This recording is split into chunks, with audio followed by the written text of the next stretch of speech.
This is a study on you can't fix them all. Also, planned obsolescence. Also, inflation. There is the swamp cooler. I took time to remove the $30 item I replaced a while back because it's basically brand new.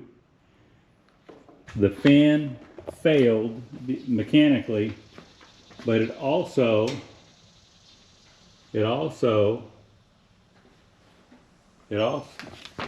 hold on. It also shorts and causes a GFC to fail.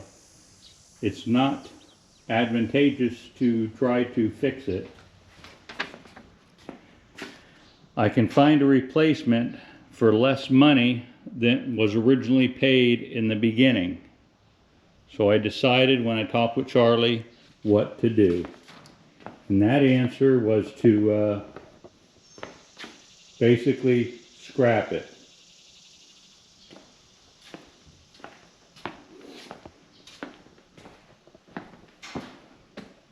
So, with that, we close the chapter on that swamp tool. I hope you enjoyed the video.